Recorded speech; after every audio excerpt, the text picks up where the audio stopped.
This is the Small Town Big Talk Show, the only place where you can listen in on real-life conversations about the challenges and the joys of living in a small town. I'm your host, Rebecca Undum, and each week a guest will join me as we tackle one topic that more than likely we're all feeling or have thought about, but of course, no one wants to talk about. Let's chat. My guest on today's episode is Marilyn McMurray. Marilyn is referenced several times in the book, and I met her while working at a nonprofit organization, and she was seriously one of the people that helped me see that where I was wasn't where I needed to stay, and how to help me break free of this job that I thought should be perfect for me. And ultimately, she taught me how to listen to my intuition, really follow my gut, and honor my feelings. And we talk a lot about what that looked like for her and her journey as well, because it wasn't long after I left that organization that she did as well.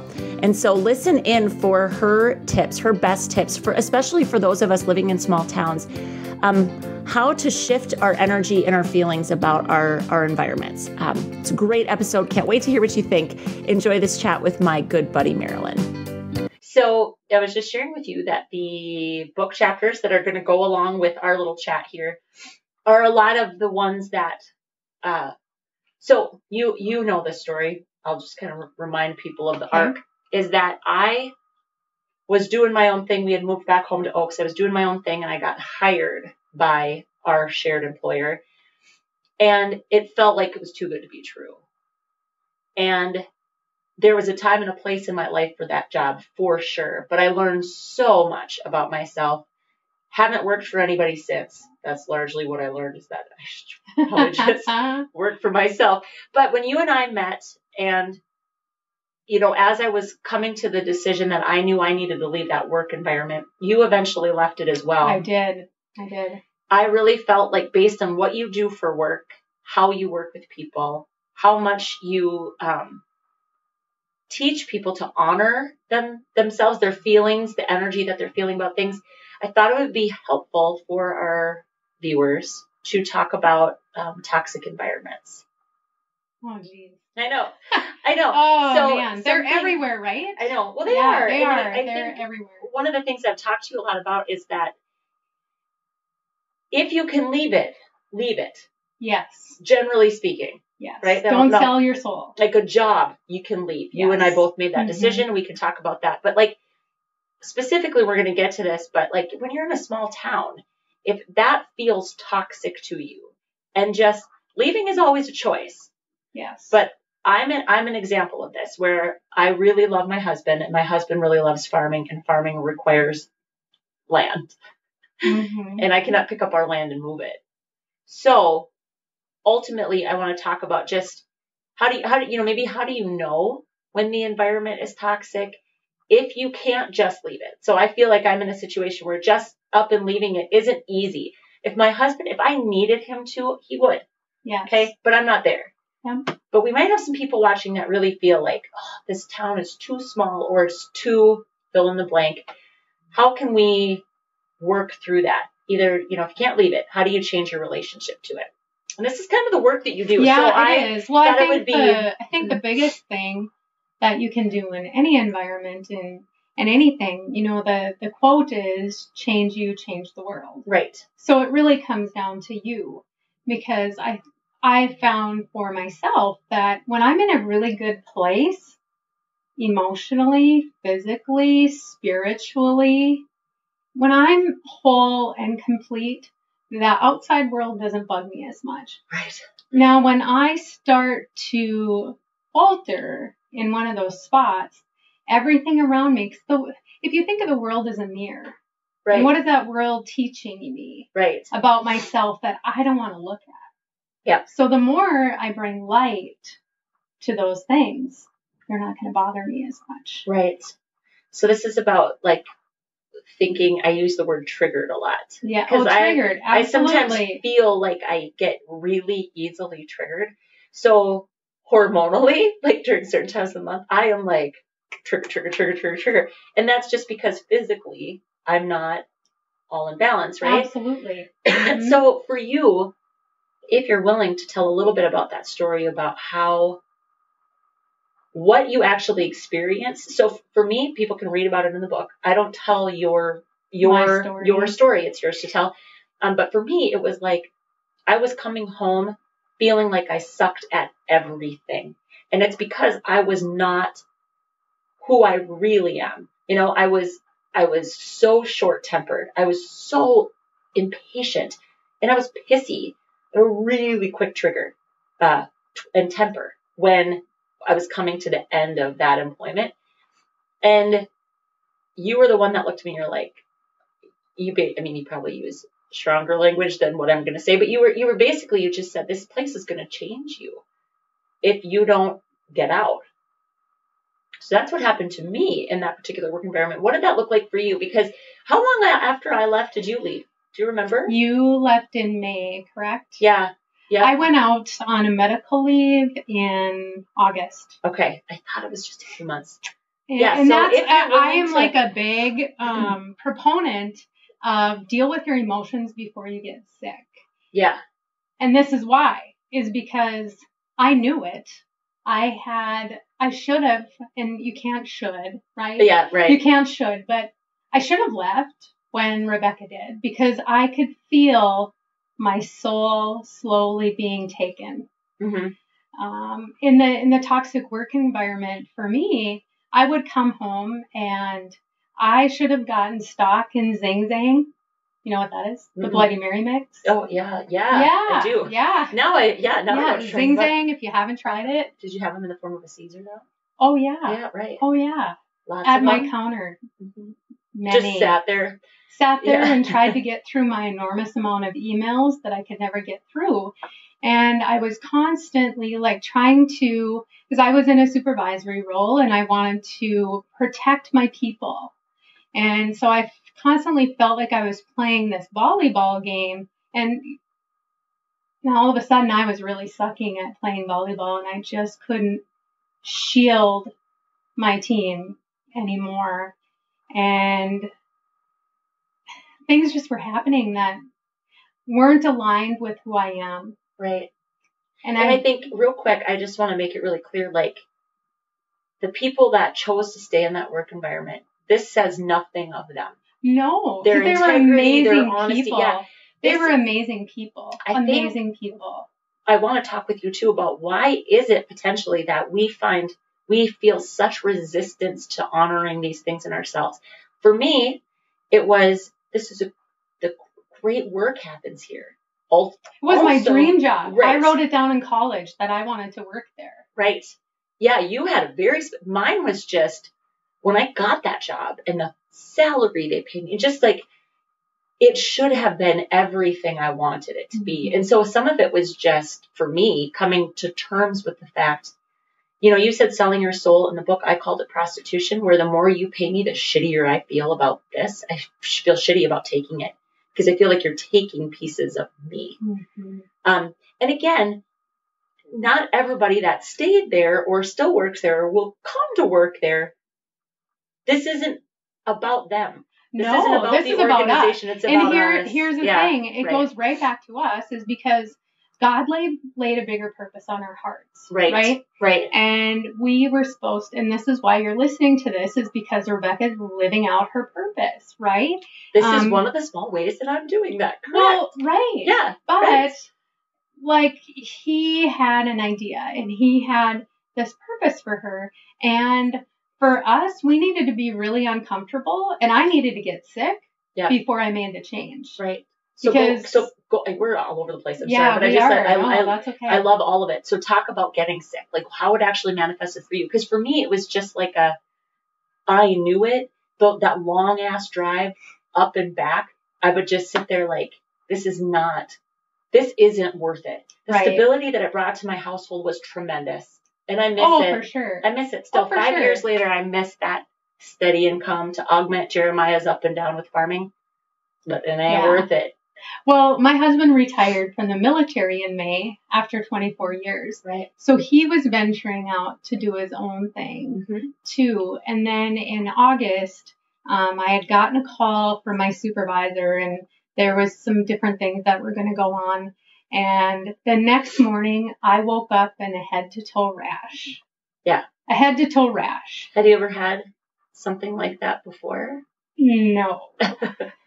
No. Was it like hives? Like yeah, actual hives? kind of like hives. I don't know. And it was just the strangest thing. And I went from doctor to doctor, and they ran a bunch of blood tests, and I had some blood that was a little bit off, but nothing, lupus. They tested me for lupus. Did they really? Oh, I didn't know that.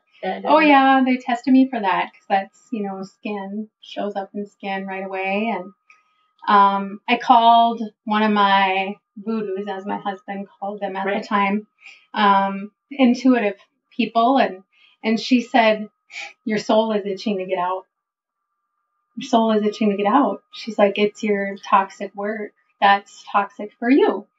And I was like, oh, okay, well, my husband had just retired, and like Rebecca, I needed the stability. Right. So I couldn't just give up an income and do what? Right. What am I going to do? Right. What am I going to do?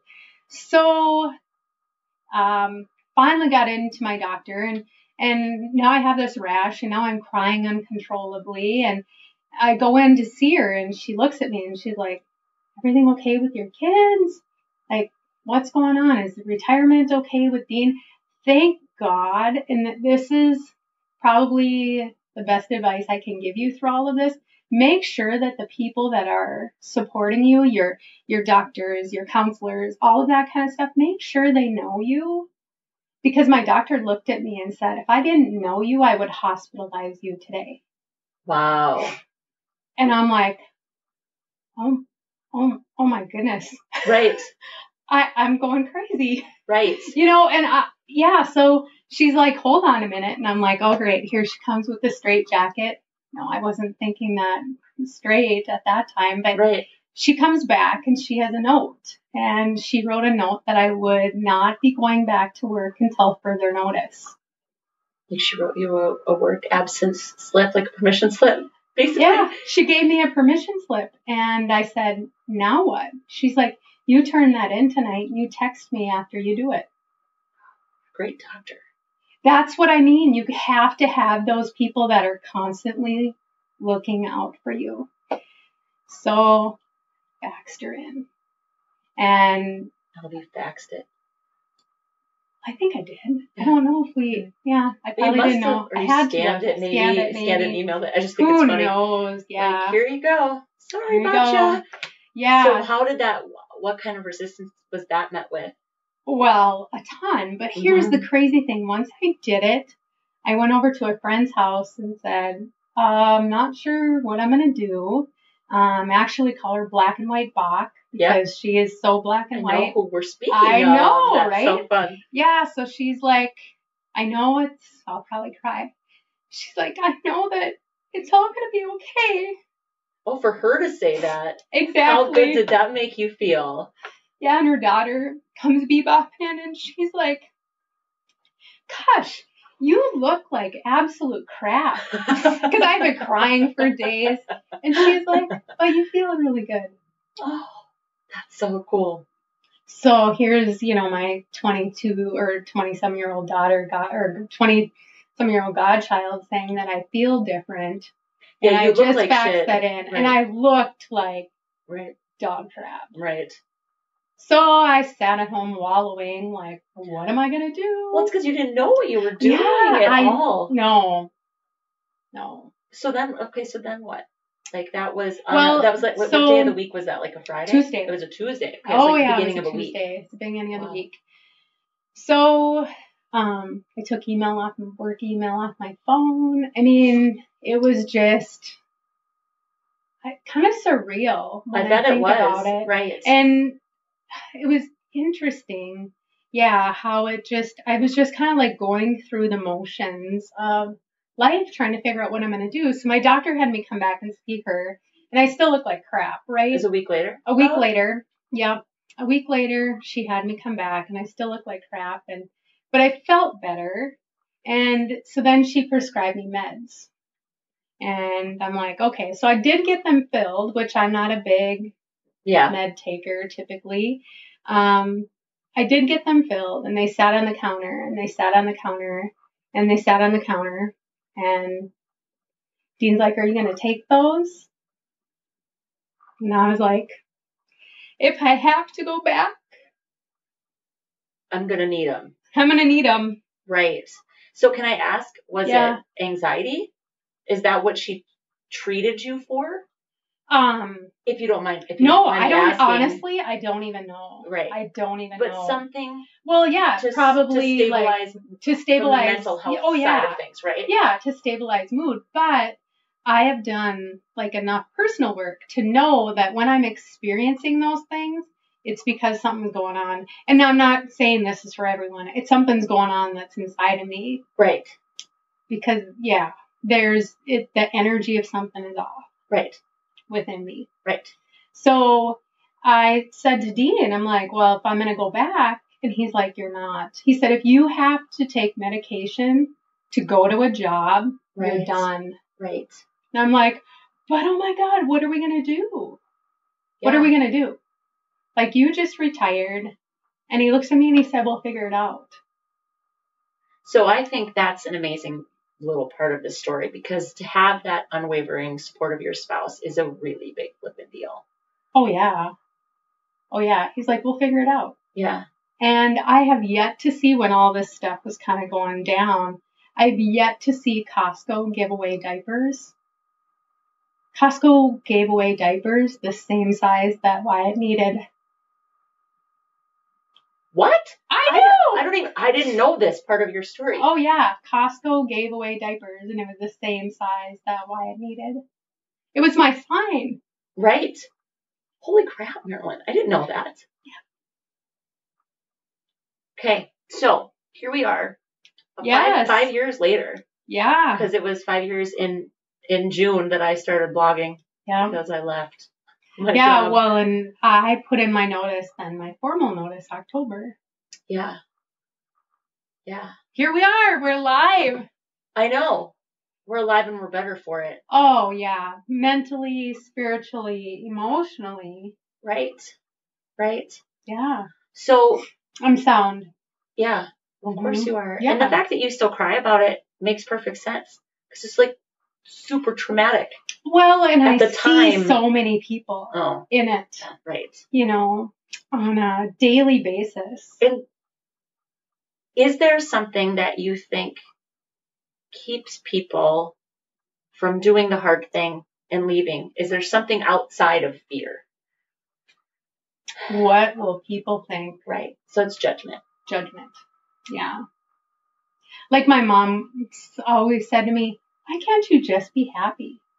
Yeah. That's hard to hear. Mm-hmm. Because then you immediately go, I don't know. Because I'm broken. Mm-hmm. I don't know, because I'm dysfunctional. Mm-hmm. I don't know, because I'm me, and that's clearly not good enough. Right? Yeah. Mm-hmm. That's really hard. Yeah. But now I just, tell people as they're going through their journey, if God laid something on your heart, you better do it. Right. I say something similar to people. I remind people that God doesn't lay that dream on everybody's heart. No. Like people that come to me maybe because they want to write a book. That happens a lot.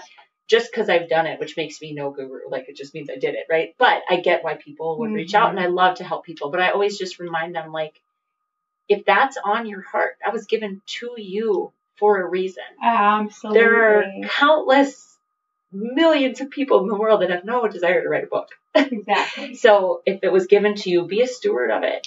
Well, and at least start. Yeah, and I had a friend that said to me too. She's like, your misery will become your ministry. Yeah. So. Right. That's beautiful. Well, and I think so many times people keep what we're sharing in the dark, in the closet, and not bring it forward. Right. But there's a lot of people feeling the same way.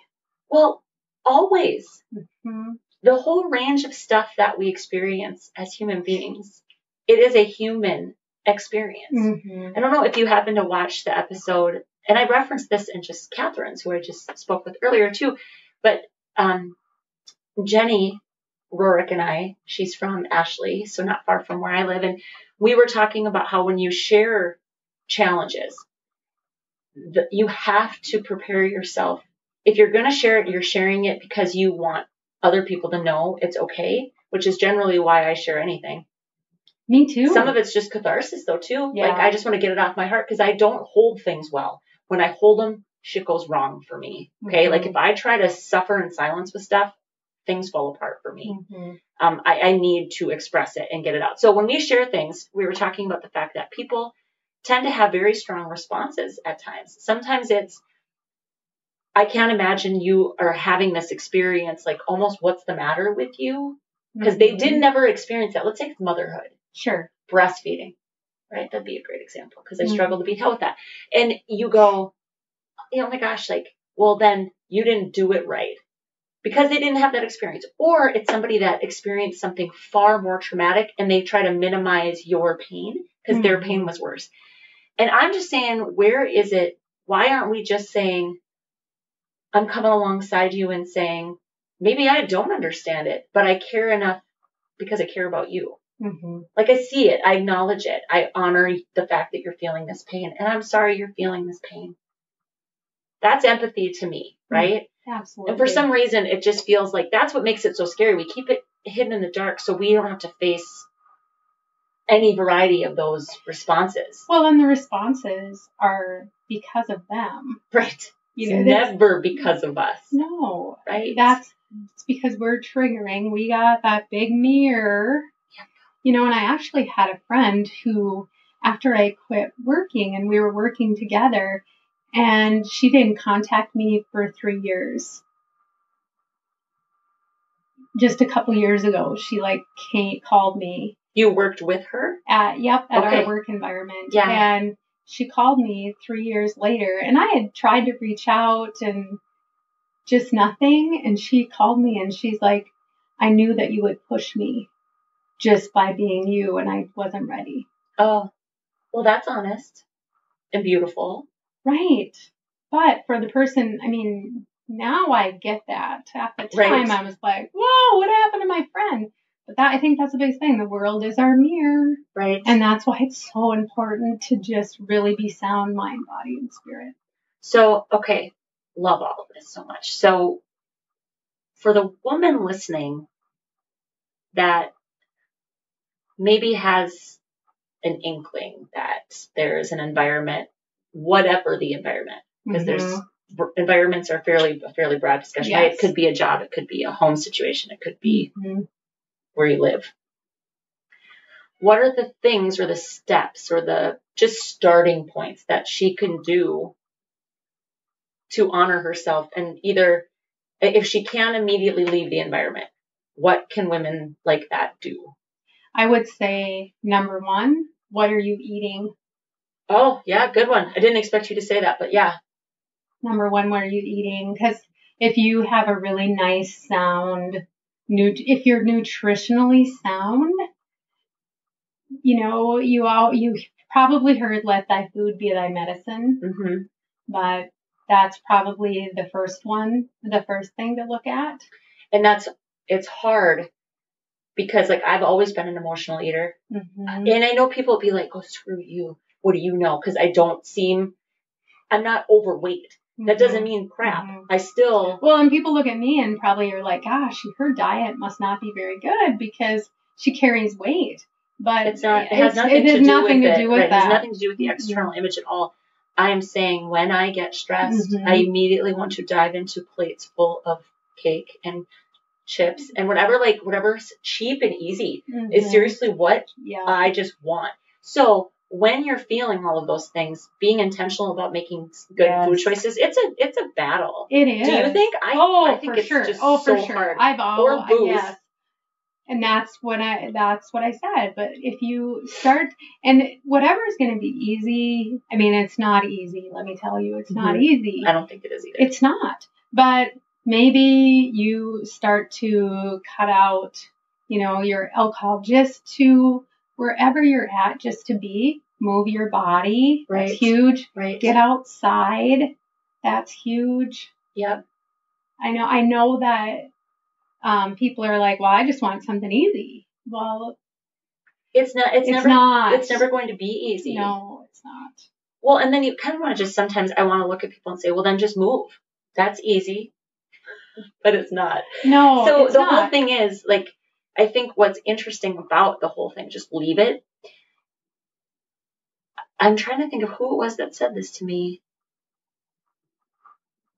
People say a lot of people say smart things to me, and then I can't always remember who said what. Yeah. But we were talking about the fact that if you're going to leave anything. Oh, I know who it was. It's my friend Stacy. So if she watches this, I'll be like, Stacy, you got to clean up your shit first. You do. I mean, because otherwise you're going to take whatever it is that you're avoiding, you're stuffing, you're keeping in the closet, like whatever those things are, they're going to accompany you to your next destination. Oh, for sure. Until your lesson is learned. Right. Yes. It's going to keep coming back. It's going to keep coming back. Right. It might be, if you were in a relationship with an abusive spouse, now it might be a coworker. Right. Something, it's going to come around until you look at your own stuff. Right. Yeah. So that I think is something, it's really valuable. So like you're saying, everybody wants things that are easy. What's interesting about the food thing, and I was surprised you went right there, but it's really smart. So, Nicole Klein, yes, my naturopath, my awesome buddy, we did our interview yesterday. She'll be airing, after this one, I think. But so I go to her, she is my self-care. She is on the self-care agenda every single month. I do not skip it with her. Sometimes I go more than once a month.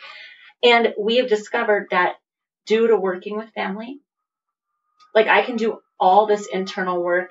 It still has just a constant level of stress in my body, right? Which produces cortisol, and I get adrenal fatigue, and my stomach will get just really jacked up. So eating relatively healthy, moving my body, drinking lots of water, those things simply help me from completely falling apart. I can't 100% change the dynamic of what we're dealing with. I'm trying through all the different things to, I use a lot of essential oils. I use a lot of homeopathic. I have this spray she gave me that I'm just like, when I get flooded, I'm like, just spray all over myself. But ultimately, until I leave it, and again, that's why it's never so damn simple. Like if the world were super simple, black and white, it would be easy. None of this would be hard, but it's not like that. So for me, I have to do those things just to maintain like a functionality, like being able to function in the world. So I guess I'm actually doing that very thing, and it's not to heal it. It is just to make it so it isn't destroying me. For sure. It sounds kind of nuts, but it's just true. And I think so many times we just need to get back to the basics. Back to the basics. Right. And for me, the first thing is acknowledgement and honoring of the feelings, and quit pretending that they're not there. For me. Oh, yeah. Yeah. Yeah. And it might be through journaling. Yeah. And that people are like, I can't journal that crazy. Well, then burn it. I recommend to a lot of clients, get it out, burn it. Right. Yeah. You and I have always talked about like when you journal out all the yuck, which I think it is really important, just get it out of yourself. And then once it's on a piece of paper, should you choose to burn it, say a little prayer over it and thank those experiences for what they taught you, and like, don't need you anymore. We're good now. Thanks. And while people think some of this stuff, like Nick and I, our conversation, she's like, this is pretty woo. She's like, it is. And then I'm just going to say it. Did she say, are you going to interview Marilyn too? No, she didn't. She didn't. She texted me though this morning, and I'm saying this right on here. And she was like, you can edit out anything that's too woo for your people. And like, none of what we talked about is too woo for them. Because the truth is, this is. Well, and I feel like the wave of the future is really energy. Oh, totally. Right. And I think that's why, we're doing a podcast today in a massage place. You did Nick chiropractic. It's the wave of the future. The way that we've done things isn't working. I was just reading the Time magazine, and mental health is slated by the year 2020 to be $1 trillion business. And I look at how many counseling places, and I've done traditional counseling, and there's a place for it. Right. But I tell you what, when you can shift energy and you can change happens so much quicker. Right. But I have a great group of friends that act as my counselors, but Yeah. the shifting energy piece is huge. Right. Right. Mm-hmm. So ultimately, again, thinking about the woman that might be watching this, and maybe she's really suffering. So we've got eat, pay attention to what you're eating, pay attention to how you're moving your body. Sleep is huge. Oh, God. And sleep is hard. Yep. My body will wake me up about 3 a.m. is when I know that I have the chronic stress thing going on. It's 3 o'clock. And I roll over and I'm like 3:01 and I'm awake, and then I lay there for maybe an hour or whatever. It's hard. These are difficult things. Let's talk real quick about that support system. I talk about it a lot, like that not everybody deserves a seat at your table. Oh, for sure. Oh, yeah. I call it the circle of trust. Right. Like and I call it the nest, right? Like the whole thing, same deal. So what tips or strategies or thoughts do you have to kind of support the woman sitting there watching this going, oh, I need to make some changes? How do people make you feel? Like being around Rebecca makes me feel good. We can bounce ideas off each other. I know that she won't judge me if I'm like, oh my goodness, I can't remember the last time I cleaned my bathroom. My bank account is this. Like, I know she won't look at me and be like, well, get your shit together, Marilyn. She won't. She'll be like, well, that's where you're at. Now she'll help me with a plan. Right. And I think you need those people that aren't going to try to fix you per se, but aren't going to sugarcoat. Yeah. But will help you come up with a plan. Right. It really is tough love. But it's love first. Absolutely. It's love with a touch of toughness, maybe. Yeah. I always, one of my friends said that they are going to give me a sweatshirt that says, if you don't want me to tell you what I think, don't ask me the question. Right. Well, isn't that the truth? And that's just it. I think, it's always fun to be told you're awesome by people, but at the end of the day, that's not the kind of life and soul-giving friendships that we really need to be sustained. And I try to tell people all the time, you don't need a ton of them. If you can find one person that will show up for you like that, that's all you need. Well, and I think too, just because you've been friends since high school or you've been friends, or your family, you don't need to have those people in your circle. Right. You really don't. Right. You get to choose how far into your life they get to be. Yes. But to honor the fact that as you grow and they grow, you may grow apart, and that is perfectly okay. A reason, a season, or a lifetime. I love that. And we release people over time. And that's okay. Yes. That's okay. It means you're growing. Right. And these are some of the tricky things, I think, in particular, that everybody faces, right? Oh, for sure. But a lot of it, I think, gets heightened somehow in a smaller environment. Oh, for sure, because you don't have as many different places to go. And I know for growing up in a small town and visiting it many times, you see the same pods of people together. And it's kind of hard to break out into a new pod. And that's why I think it's so cool when you go to small towns, you facilitate conversation. Right. Is because people might be like, oh my gosh, Jane lives down the street and I've never had a conversation with her. But she shared something really cool at Rebecca's event. I need to get to know her. Right. And permission to be able to do that. Right. It is. It's always, and again, I don't feel like I hold any special power, but when you're an outsider who knows kind of what they experience, you can say things that other people just can't say. Oh, for sure. And that's one of my favorite things is because they get to say the things that they all need to hear and we all need to hear. Oh, yes. But they take it differently coming from me than they would, like if you live down the street and you try to say that out loud. Sure. So, and that's all I want. I want the women living in these small towns to be as whole as possible. Sure. And knowing that that's not a constant. We waver up and down and sideways on how good we feel in the balance of emotional, spiritual, mental, physical, but just to tune into some of that. Absolutely. So any final thoughts? It was a good conversation. Thanks for sharing your story for sure. too. My pleasure. My pleasure. What do you think? Anything else? Not that I can think of. Thank you so much. Thank you for the work that you're doing in the world. I'll drop links to your programs and stuff so people can check you out. But you were, when you came into my life, I mean, no question, it was divine intervention. You came into my life at a really important time. Oh, and I'm so thankful for you. I was like, oh my goodness. I remember calling Black and White Box on the way home when I first met you. I'm like, oh my goodness, I get this coworker. Her name is Rebecca.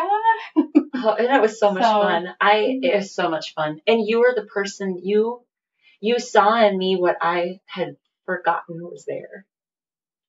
And you told me. And it was just what I needed. So that would be I think that would be my takeaway from you and I. Just like the 5 years, well, more than 5 years now that we've been friends and we've supported each other through all sorts of shifts and changes. And it's take the time to honor. Like if you see something in somebody, don't be afraid to say it out loud to them, because you just never know if that's exactly what they need. That boost of, like the chapter where you're introduced in my book is called My Bright Spot. Like you were the bright spot in an otherwise really difficult time for me. And it's because you chose to see, like, call out and acknowledge something that you saw in me. I don't think we do that enough. No. For each other. Mm-hmm. And that's a simple thing that we can do for each other. Mm-hmm.